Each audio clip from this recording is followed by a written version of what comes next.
Yeah. Okay, we're happy to have Kelly Wang from the University of Cambridge telling us about periodic families and the homology of GLN F2. Thank you so much for the invitation. I think maybe I should just start with a bit of background. So first of all, one interesting object that you want to study might be the cohomologies of GL and finite group. So away from the characteristic, suppose L is a prime that is not the characteristic of FQ. Then Quillen in his K-theory paper actually completely computed the cohomology ring, and the answers depends on several cases. So case one is that suppose L is odd, then actually H star GLN FQ with coefficients in FL is just a tensor product of polynomial rings on certain generators.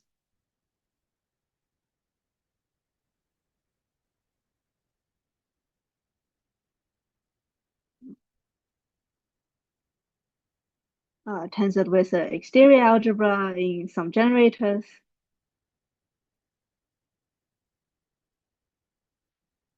And then here, R is the order of Q in the multiplicative group of FL. And then the indexing are such that the degree of CJR is 2JR minus 1, and then the degree of EJR, oh, sorry, this is not minus 1 here, the degree of EJR is 2JR minus 1. And then the second case is when L is 2, and then Q is 1 mod 4. So in this case, we also have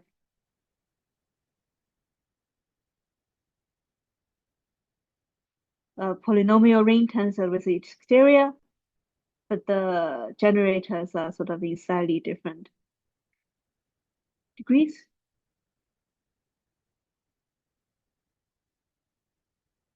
And here the gradings are as such.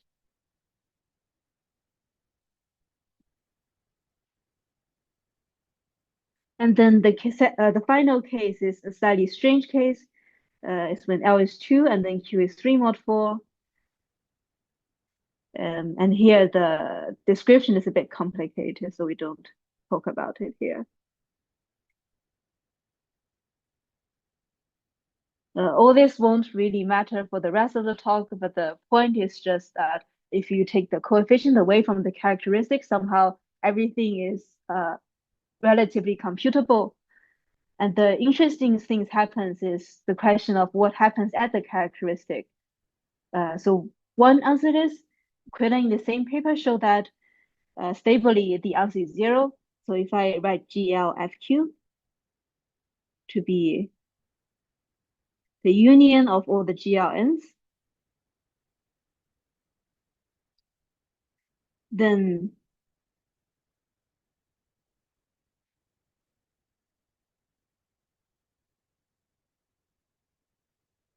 the reduced cohomology of this infinite general linear group at the characteristic where P is the characteristic of FQ, then this is just 0.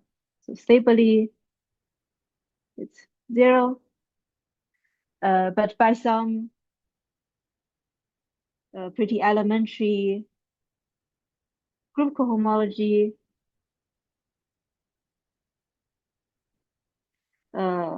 we can see that if I just consider each individual GLN, then this group cannot be 0. So the stable part is only just strictly part of the story. And actually, these groups here they're in general very mysterious.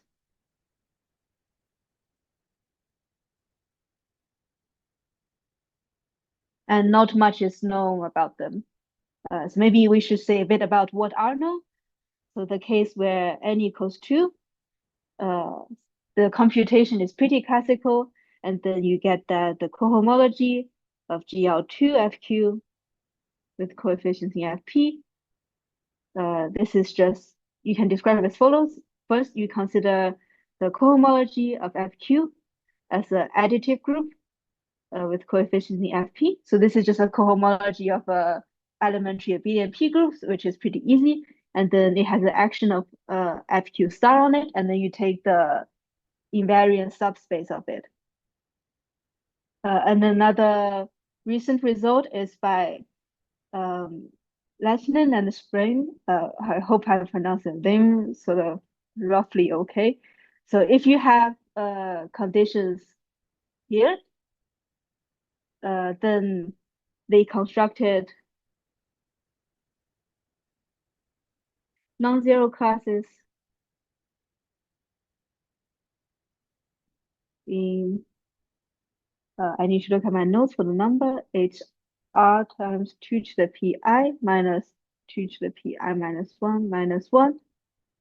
In this degree, cohomology of GL and FQ with FP.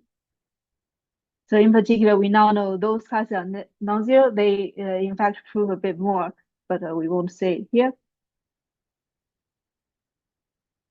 So now another side of this story, which motivates this work, which is probably the main side we'll focus on, is homological stability, which many of you are probably familiar with. So switching to homology, then the good thing is that we get stabilization map.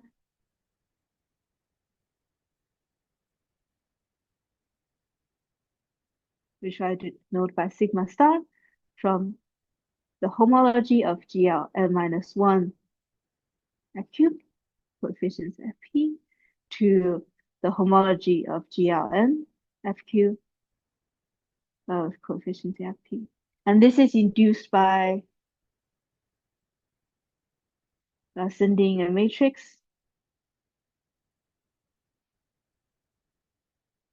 A to, I just stabilized by the identity map. Now the equivalence result basically tells us the limiting homology group of this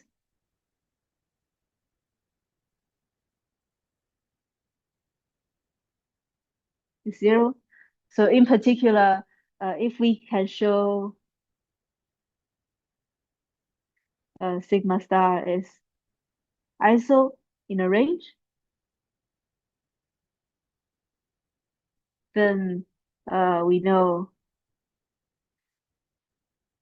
those concrete homology groups are actually 0 in some range. And in fact, those results also come with a degree less as sort of sigma star is epimorphism in a range, and this isomorphism in the slightly worse range. And then this sort of things has been studied by many people, and the best slope and offset that known at the current time is due to Galatius-Coopers and Randall-Williams. And then also such results are probably more easier to state in terms of relative homology groups, is using a non-exact sequence. So they show that, I look at HD of GL and FQ, this GL and minus 1 FQ, coefficients in FP. And this is 0 for, there are 2 cases considered. The first case is if Q is not 2, then this is 0 if D is less than M plus RP minus 1 minus 2. So it has a sort of slope 1 stability with the offset depend on the prime and the sort of valuation of the prime of the finite field. And the second case is that if Q is 2, then you only get a 2/3 sort of slope stability. And in fact, in this talk, our result is about this case. So the FQ is just F2.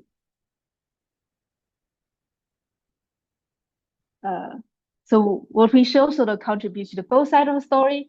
And then one consequence of our result is just that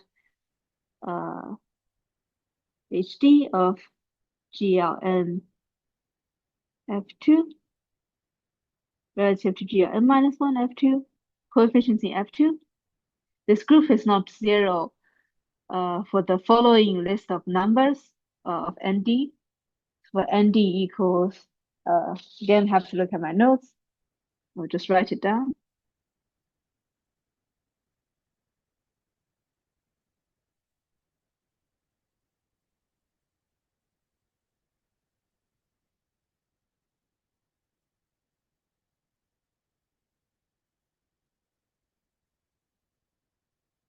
And this is for all J at least 0.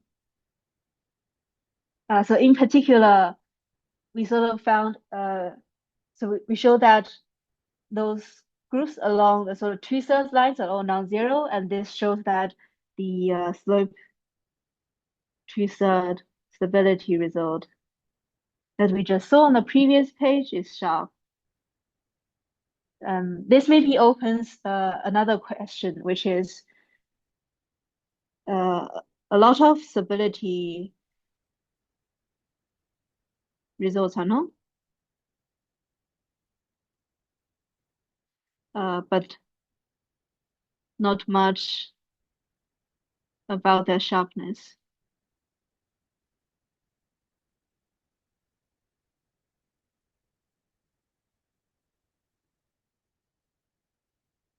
So maybe it's a time to just say a few words about what I know, and those are just to my knowledge. So the first example is a mapping class group. It's a classical result of Haar and Boson that they have a sort of slope two-thirds stability. I will just write this down. So HD of gamma G1 of gamma G minus 1. This is integer coefficients is 0 for D less than two-thirds G minus 1. And then in this case, Morita's relation for kappa classes. So it says sort of, if you look at the roughly like G over 3 kappa class, that can be expressed in terms of a polynomial in the lower kappa classes. This implies that the slope two-thirds here is sharp. So actually Morita's relation, well, it's about rational stuff, but you can just use a bit of, you can use homological stability plus universal coefficient theorem to see that this implies this relative group is not 0 when G comma D is 3K, 2K, 4K, at least 1. So the second example is GLM of some certain infinite fields. So if we let F be an infinite field, then it's a classical result of Susny and Nestor-Ranko that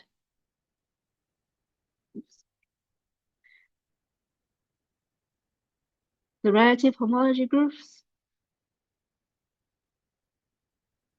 with integer coefficient. First, it has a slope 1 vanishing line. So it's 0 below the diagonal, and on the diagonal, it's just a Milnor K-theory of that field. And the Milnor showed that if minus 1 is not a sum of squares, then we can actually find an element in the Milnor K-theory of F of the positive degree that is not nilpotent. So for On, Xn is not 0. So in particular, the slope 1 stability is sharp for such F.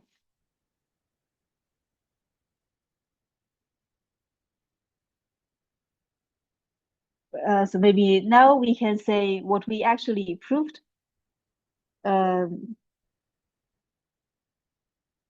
Maybe another thing I should mention is that our result is about when Q is 2.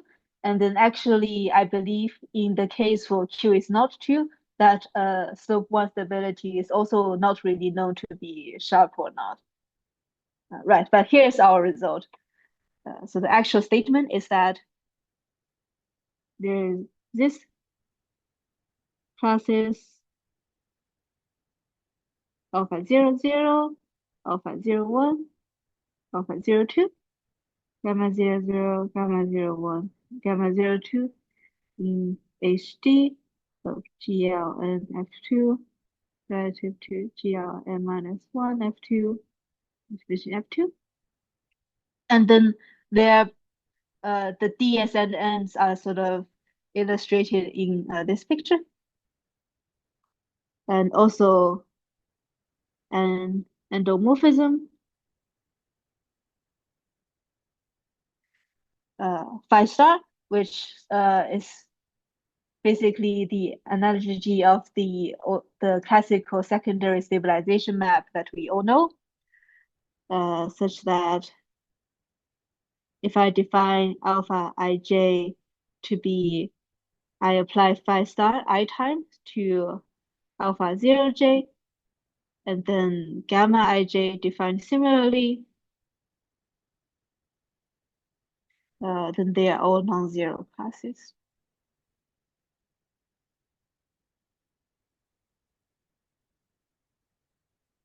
And another, so theorem B is that how those relative classes contribute to the absolute homology classes. So the answer is that if I consider boundary map, then the classes in green here are non-zero under the boundary map.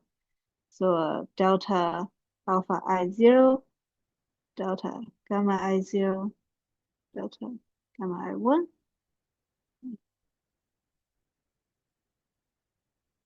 They're all non-zero. So somehow we also have some absolute homology classes here. Although there's actually not really, I mean, the classes we found, they are constructive, and then we'll actually talk about what they are in a moment. But then the sort of, if you dualize it into cohomology classes, then one question is, can you express them as certain characteristic classes? And we sort of don't know how to answer that. And another good thing is that we also have some consequences for GLN of the integers and the automorphism groups of free groups. So theorem C is I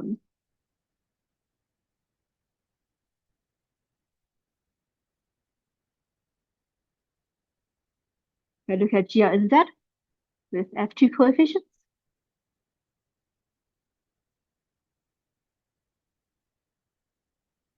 Then this has a two-thirds stability, slope stability. And actually, this is already known. It's proven by Cooper's Miller and Press, where they actually prove it for integral coefficient. And then, but our next bit, I believe, is new, is that for at least for is that this two-third slope is sharp. And then by using box type, you can basically see that the integral result must also be sharp. And similarly, we have for automorphism groups or free group that HD of alt Fn relative to alt Fn minus 1 F2 coefficient is 0 for the same range. And this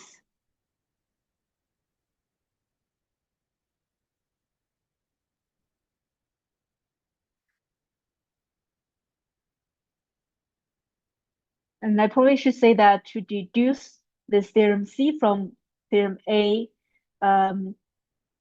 you sort of have to go through a bit of heavy machinery that we will explain in a moment.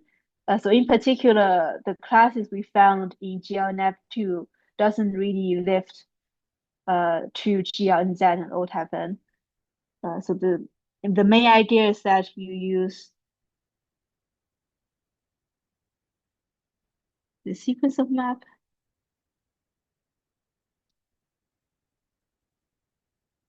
It will be quite nice that if the sharpness is just obtained by lifting the classes here all the way to here, but we don't know really how to do that. But via some tricks, you can still deduce those results.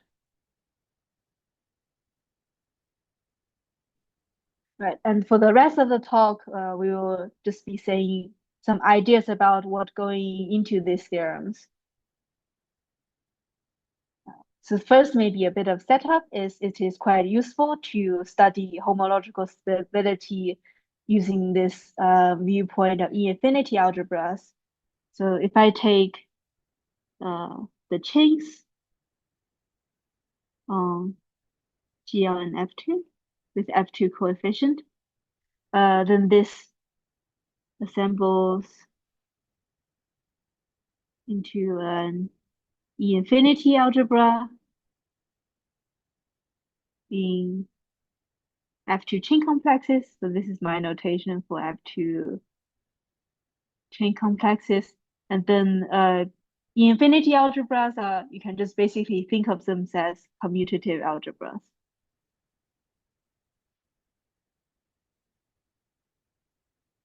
In particular, you can sort of think about modules over them, just like you think of modules over usual commutative algebras. Maybe we'll give it into a name, give this object a name. We call it CGL. And then we also note that this is graded. So in particular, its homology has two gradings. And then the translation between of this E-infinity algebra and usual homological stability is that if I take the bi-graded homology group at NG of this object, then this is just the dth homology group of GL and F2 with F2 coefficient. Also, the stabilizations map we talked about before assembles into a map in BF2 of the following form, sigma from the shift of CGL to CGL, and such that the cofiber CGL or sigma computes the relative homology group. Here, cofibers, we are really always thinking about homotopy cofibers. And then more precisely, we have H and D of CGL mod sigma is Hg of GL and F2 relative to GL n minus 1 F2 coefficient.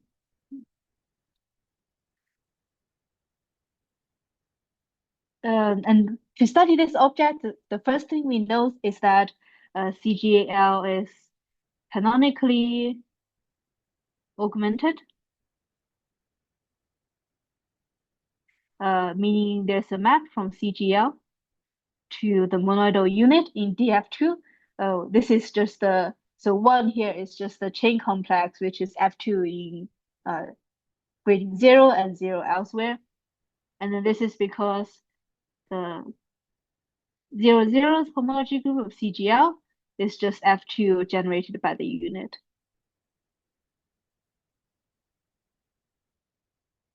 And now, suppose given a given an augmented E-infinity algebra,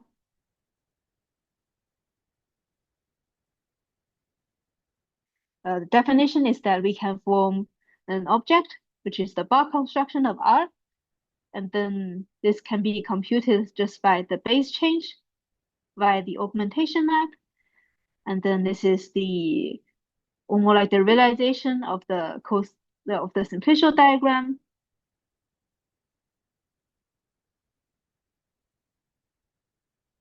This. Although this is not really the official definition of bar of R, but the official definition of bar of R will tell you that this actually has a structure of an infinity algebra, plus also a structure of E1 coalgebra. So the coalgebra structure is not co-commutative necessarily, and those are compatible in whatever sense you would like it to be. And then we say such R satisfies the standard connectivity estimate. Say such R satisfies CE if when I look at the bar construction of R, then this is just zero below the diagonal. And then somehow satisfying standard connectivity is a very good indication of I can make sense of homological stability of R, whatever that means. And then suppose I satisfy standard connectivity estimate, then what I can do is I can extract actual discrete Hopf algebra from R. So if I look at all the diagonal the homology group of bar of R, then this is a connected, graded, commutative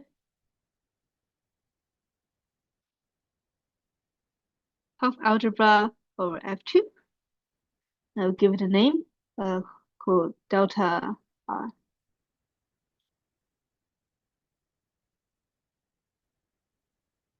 And next we will see that at least in many classical circumstances where you can translate your stability problem into some sort of E-infinity algebra or EK algebras, then in those cases, bar of R actually, or the bar of R actually has a more combinatorial description.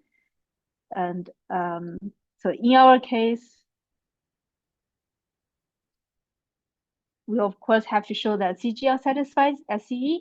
And then here's the combinatorial model for bar of CGL. So we define the E1 twist building to be the nerve of the poset of sort of pairs PQ, where there are supposed to be a splitting of F2 to the n, where here PQ are proper non-zero subspace of F2n, and their direct sum is the whole space, and the ordering is given by PQ is less than P prime Q prime if the P is containing P prime and then Q contains Q prime. So this is the generalization of the usual Tits building, where instead of taking splittings, we just take proper non-zero summands of your vector space. And this has a GLN where from here I'll just write GLN and F2 as GLN. This has action of GLN. And then note is if I form the double suspension of this Tits building, then this is a pointed GLN space. So one fact that we can import from the EK cell paper is that bar of CGL at grading n is equivalent to the chains on the pointed homotopy orbit.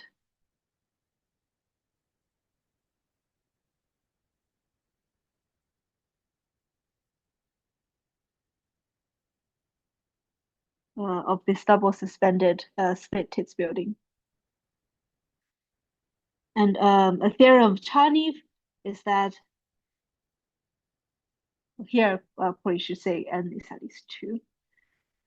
This Tits building is actually just equivalent to a wedge of n-2 spheres. And then in particular, those implies that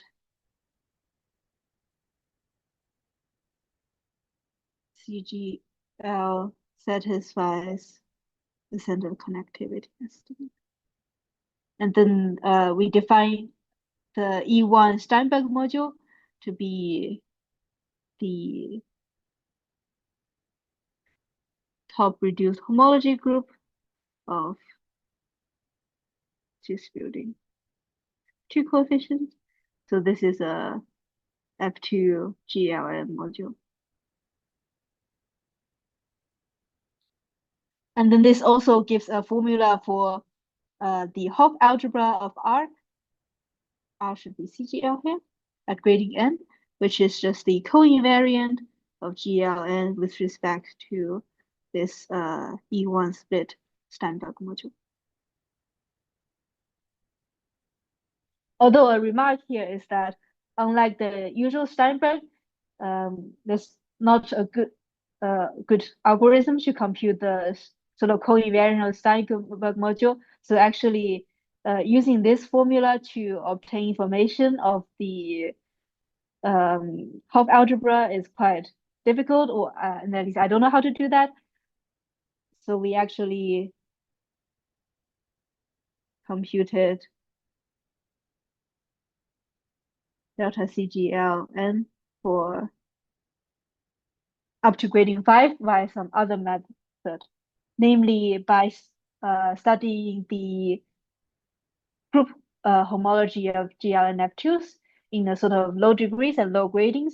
You can build a E-infinity cell structure for CGL, and then from that you obtain a cell structure for bar of it, and then you just sort of use that to obtain the diagonal part of the homology.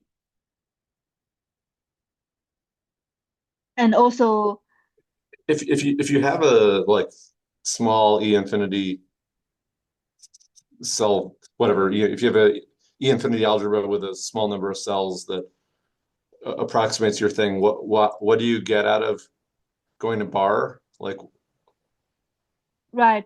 So first of all, if I have a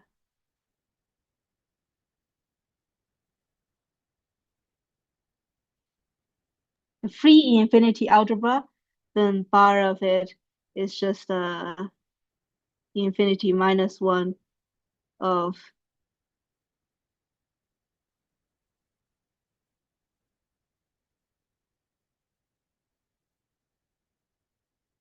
the suspension of X. And then in general, there is a formula for how you study, like suppose I attach a cell to X.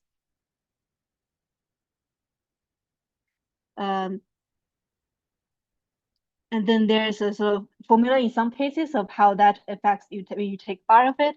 So in particular, if the attaching map is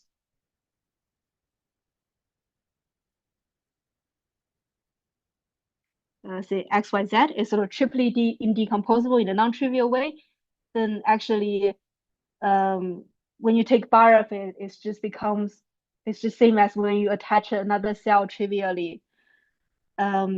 And also in the paper, we sort of studied, suppose if your attaching map is expressed in terms of the Dirichlet operations, say Qn of X, then you can also say when passing to bar, the attaching map becomes Qn minus 1 of X, where now so it's sort of, you can commute bar past Dirichlet operations as well. or I get maybe I'm just confused with the big picture because I always thought like you consider the E1 splitting complex or homology of your group with coefficients and split Steinberg to get a vanishing line for E1 cells, and then you use that to get a vanishing line for E-infinity cells, because like the E-infinity cells are the thing you actually want to know about, but you're telling me you compute E-infinity cells to get at the E1 cells, and you want to know about the E1 cells for some reason. I guess that was what was surprising to me. Oh, I see what you mean. I guess the sort of philosophy here is you also want to get the E-infinity cell structure. You don't want the E1 cell structure. It's just here, this object is defined just by taking the E1 bar. Yeah. I should just let you continue. But yeah. Yeah. Maybe I'll Somehow ask again if there's time. yeah, this philosophy is that to study stability, you only need to take the E1 bar once, and then that object will sort of gives you, and the non-vanishing part sort of tells you a lot about the stability. Or maybe I should continue. Right. And so what good does this Hopf algebra things does to us? So in general, if I have A is a commutative graded Hopf algebra over F2, then we can form cobar of A. This is the totalization of the cosimplicial object.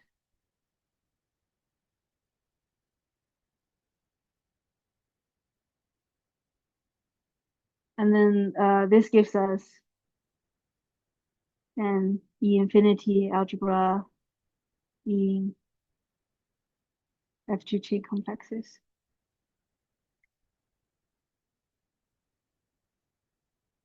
So so there's some properties of this construction. Suppose I have R as before, then there's a E infinity algebra from R to little r, which is defined as cobar of delta r, and this is functorial in R. And the second thing is the homology group of this cobar is actually just some pretty classical object. Is the cotor of the Hopf algebra in grading leave n minus d, and another grading is n. So in particular, you can compute this homology group just via a lot of classical methods. And the strategy is, if you want to show, say, class here is non-zero, then you can find the Hopf out A such that cotor of A is sort of well known, and then build a map from delta R to A, and show X is non-zero under this composite map. And also, more generally, if you want to test non-zeroness for classes in some R module, then you can also base change along this map and then do it there, so in an easier world. And for us, A is this pretty simple Hopf algebra. The polynomial ring mod out the ideal psi 1 to the 4, this is psi 2 to the 2. And here the grading of psi 1 is 1 and the grading of psi 2 is 3. And then the Hopf algebra structure is given by saying this is primitive, and psi 2 has the following coproduct.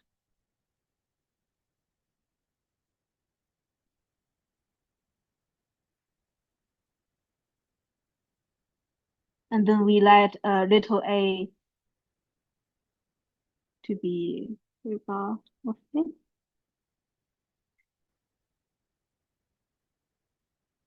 And well, note that this is just a truncated dual steroid algebra.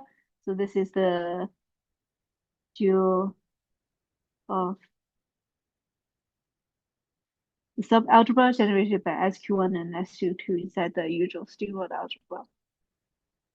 And long story short, what we done is that so first bit is you compute delta CGL up to rating 5, and then you build a Hopf algebra map delta CGL to A, and then you build the endomorphism phi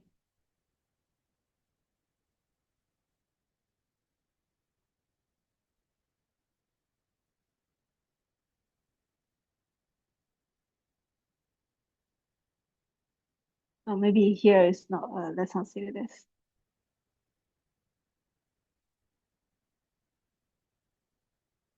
And then the crucial property here is that you want to show that the homology group of A mod sigma is, so there is a class, sorry, I would actually get the erasers. So it's a class called y12,8 in h12,8 of little a, which is the co-bar of this Hopf algebra.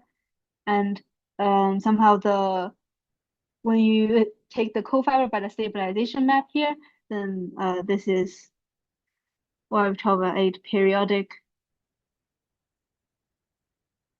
on the following classes. And also we want to build endomorphism 5 on the cofibers, which realizes phi star on our theorem. And then when you base change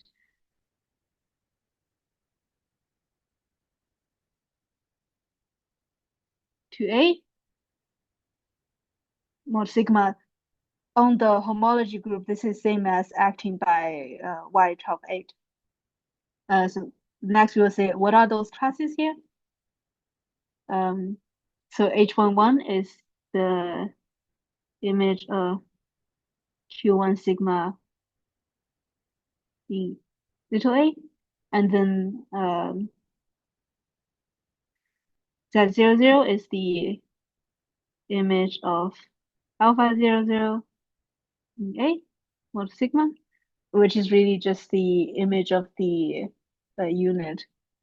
And then this is the image of gamma 00 in A mod sigma. And then the conclusion is that the classes here are all non-zero, and in fact we see that we have extensions like this. So the classes here are related by multiplication by this image of Q1 sigma here.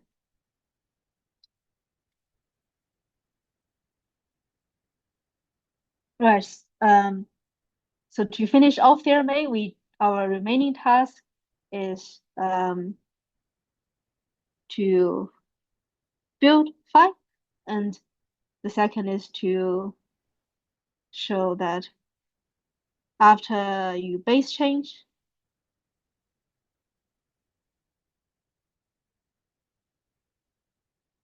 this is same as acting by y12,8.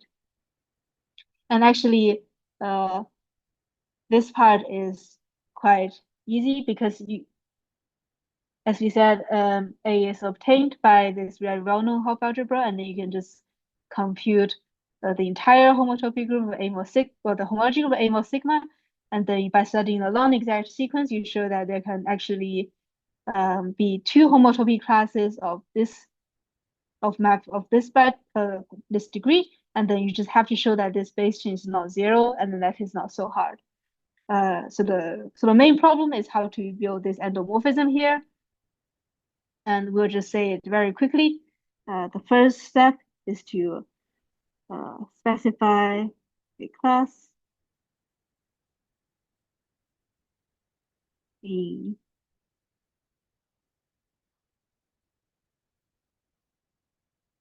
so this gives you a module map like this. So we want to show that this composite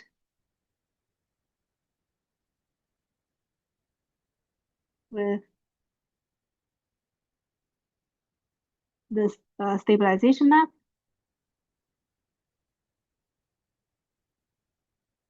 is no. And then to show that, you actually do something better. You check this group. It's just zero. So in particular, this map here factors through the cofiber, and then you just take phi to be any such factorization. And I think this is the end of my talk. Thank you.